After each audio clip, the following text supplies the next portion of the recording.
अस्सलाम वालेकुम नाजरीन, मैं अब्दुल जब्बार सुमरो हाज़िर हूँ आपके programme behind the news with Abdul Jabbar Soomro के। जिस तरह ये जुमला मशहूर हुआ था कि प्रोग्राम तो बढ़ गया, तो कल प्रोग्राम वाकई बढ़ गया और पीटीआई की सारी टॉप क़यादत को उनके नॉमिनेशन पेपर मुस्तरद कर दिए गए हैं। तकरीबन 350 फार्म रद्द हुए हैं, जो कि पीटीआई ने 2400 से ज़्यादा फार्म जमा किए थे, उसमें से सिर्फ 350 फार्म जमा हुए, लेकिन इसमें तमाम पीटीआई की नंबर 1 क़यादत जो थी और लेयर 2 जो क़यादत थी वो सारी उड़ गई है।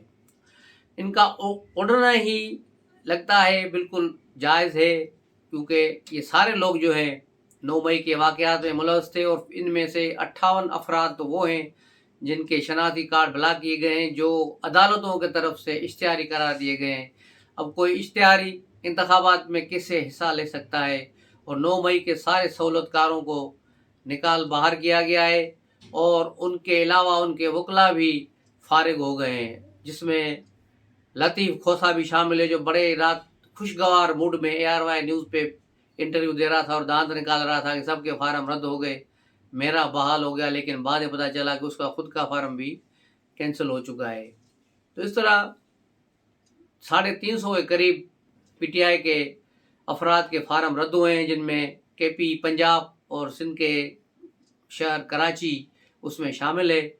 यहाँ से इनके फार्म रद्द हुए हैं और बड़ी तादाद में हुए हैं। अब इनके पास 3 जनवरी तक मुख्तलिफ ट्रिब्यूनल्स जो बने हुए हैं, इलेक्शन ट्रिब्यूनल्स, उनमें अपील करने का हक है।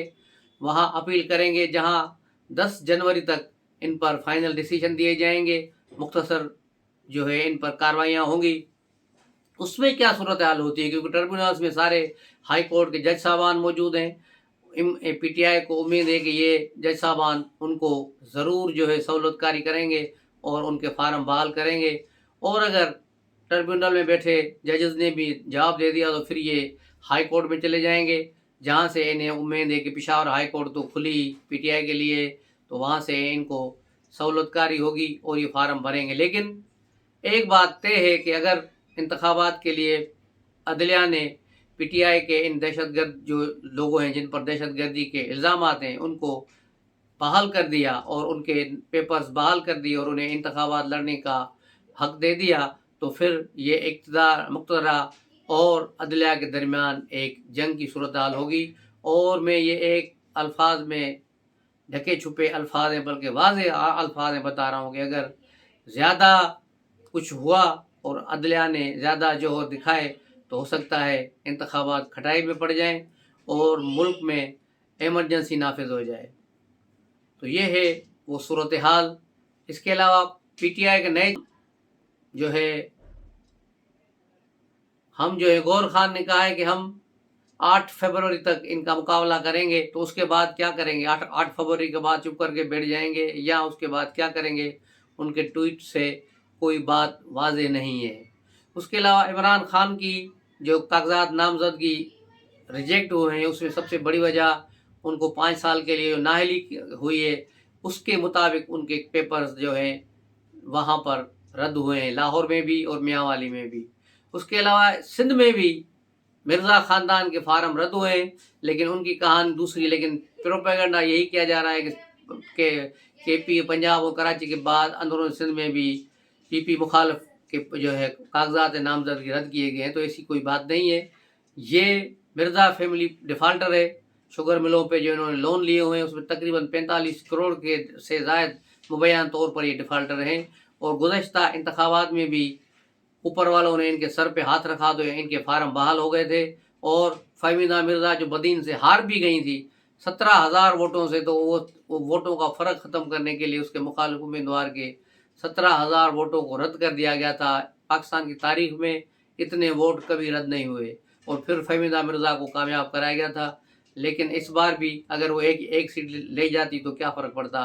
लेकिन ये अब कानूनी कार्रवाई हुई है और अभी इन्होंने पैसे जमा कराने, अगर इनके पास पैसे हैं तो 45 करोड़ पे जमा कराएं, नहीं तो फिर खामोशी से साइड में जो बैठ जाए। तो अभी ये सूरत हाल देखें कि क्या सूरत हाल होती है। हो सकता है कि इसमें पीसा पगाड़ा कोई इसकी सहूलतकारी करें और कहीं फ़ोन वोन हिलाएं और बात कराएं और इनके लिए कोई ज़मानतें दें, تاکہ یہ الیکشن لڑ سکیں۔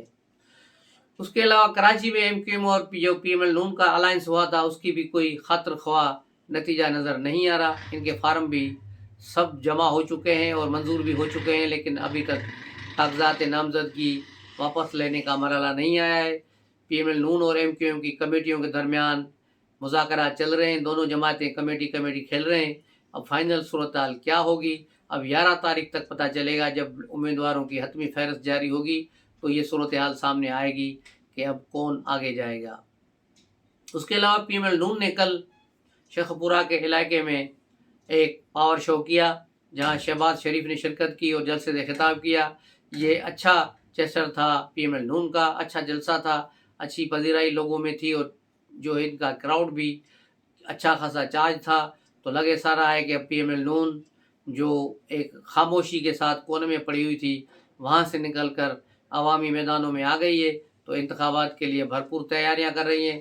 نواز شریف کے بھی فارم بحال ہو گئے ہیں، مریم نواز کے بھی ہو گئے ہیں، شہباز شریف کے بھی ہو گئے ہیں، اور حمزہ کے بھی، اور دیگر جتنے بھی ان کے پارٹی قائدین ہیں، سب کے فارم جو ہے اپروڈ ہو چکے ہیں۔ تو اب انتخابی مہم شروع ہو جائے گی۔ اگر انتخابات ہوئے تو اس کے بعد دیکھا جائے گا تو کیا صورتحال بنتی ہے۔ تو پیپلز پارٹی پنجاب میں بھی کافی جگہوں پہ اب کھڑی ہو گئی ہے، اور پیپلز پارٹی کو کل ایک جو ہمیں حیرت کا جھٹکا لگا، جب پی ٹی آئی کے ایک ترجمان نے آگے کہا کہ پیپلز پارٹی اور جو اے این پی کا بھی وہی مطالبہ ہے جو ہمارا ہے، تو اس سے بہتر ہے کہ ہم مل کر کام کریں۔ ہم دعوت دیتے ہیں کہ پیپلز پارٹی اور اے این پی ہمارے ساتھ مل کر کام کریں۔ تو ان کے ساتھ مل کر کام کرنے کا مطلب یہی ہے کہ یہ بھی اپنے آپ پر بھی پابندی لگوا دیں۔ اگر کچھ لوگ، جس طرح پیپلز پارٹی کے انفارمیشن سیکریٹری کندی صاحب نے کہا کہ اگر 9 مئی سے یہ لا تعلقی کا اعلان کریں، عمران خان سے یہ لا تعلقی کا اعلان کریں، تو پھر پی ٹی آئی کے ساتھ شاید بات چیت ہو سکتی ہے۔ لیکن جہاں جہاں پی ٹی آئی نہیں ہوگی انتخابات میں، جس حلقوں میں، تو وہاں پی ایم ایل نون کو شکست دینے کے لیے ووٹر لامحالہ پیپلز پارٹی کو ہی سپورٹ کریں گے، اور یہ پیپلز پارٹی کا ویژن بھی یہی ہے، امید بھی یہی ہے کہ اب انتخابات پنجاب میں جہاں ووٹ پڑے گا تو سب سے پہلے یہی ہوگا کہ جو پی ٹی آئی کا امیدوار اگر نہیں ہے یا کمزور ہے، تو پھر پیپلز پارٹی کے امیدوار کے لیے چانسز بڑھ جائیں گے۔ تو اس اندازے سے دیکھا جا رہا ہے کہ کے پی اور پنجاب میں پیپلز پارٹی پہلے سے بہتر پوزیشن میں آ جائے گی۔ یہ ہے صورتحال۔ اور دوسری طرف کل ایک ویڈیو بیان پی ایم ایل نون کی طرف سے جاری ہوا ہے، یہ ان کا فیملی جو ڈرامہ تھا، جس میں کہا گیا کہ یہ ان کے اختلافات ہیں، ان اختلافات پر مٹی ڈالنے کے لیے کل ایک ویڈیو پیغام بھی جاری کیا گیا مریم نواز کا، حمزہ شہباز کا، کہ ہم ایک دوسرے سے مل کر کام کریں گے، اور وہ ٹی وی چینلز پہ بھی چلا، وہ سب نے دیکھا ہوگا۔ تو یہ صورتحال ہے پی ایم ایل نون کی۔ اور ایک اور شادی کی تقریب کی جو بات کریں گے، جو کافی چرچے میں رہی، جس کا ٹی وی پر بھی دکھایا گیا کہ مولانا فضل الرحمان کے صاحبزادے کی شادی ہوئی، اس کی تقریب اسلام آباد میں ہوئی۔ اس تقریب میں آصف علی زرداری بھی موجود تھے، سابق جو ہے اراکین اسمبلی بھی تھے، منسٹر بھی تھے، اور موجودہ نگراں کابینہ کے بھی کچھ وزراء وہاں موجود تھے، جس میں وزیر اعظم کاکڑ بھی تھے۔ لیکن جس ٹیبل پر بیٹھے تھے آصف زرداری، وہاں مولانا فضل الرحمان ان کے ساتھ بیٹھے تھے۔ اس کے علاوہ چیئرمین سینٹ صادق سنجرانی بیٹھے ہوئے تھے۔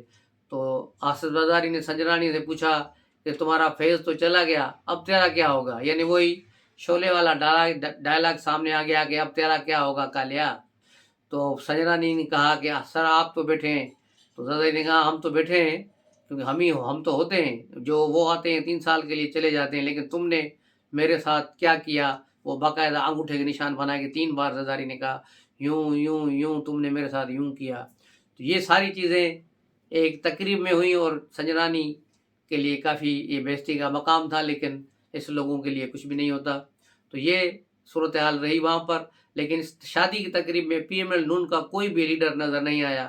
یہی بتایا گیا بعض ذرائع نے کہ نواز شریف نے فون کر کے مولانا فضل الرحمان سے معذرت کی تھی کہ میں نہیں آ سکوں گا پارٹی میٹنگ کے حوالے سے، لیکن پارٹی کے دوسرے لیڈر تو آ سکتے تھے، نہ شہباز آیا، نہ مریم، نہ حمزہ، نہ ان کے اور لیڈر، نہ خواجہ صفدر، نہ خواجہ آصف، نہ دوسرے، نہ آیا صادق، کوئی بھی نہیں آیا، اور پی ایم ایل نون نے بالکل اس تقریب کا بائیکاٹ کیا۔ تو یہ بات سمجھ سے بالا تر ہے۔ تاہم اس پر مولانا فضل الرحمان ہی آگے جا کر کوئی روشنی ڈالیں گے، جو ان کے ایک حکم پر لبے کرتے ہوئے पूरा लॉन्ग मार्च केपी से लेकर इस्लामाबाद पहुंच जाते हैं, लेकिन यहाँ सूरत हाल काफ़ी मुख्तलिफ है। पहुँचाएँ अभी वारदात नहीं हुई जिसे कहा जा सके कि कोई पीपल्स पार्टी के लिए कोई ख़तरा है या कुछ मसला है।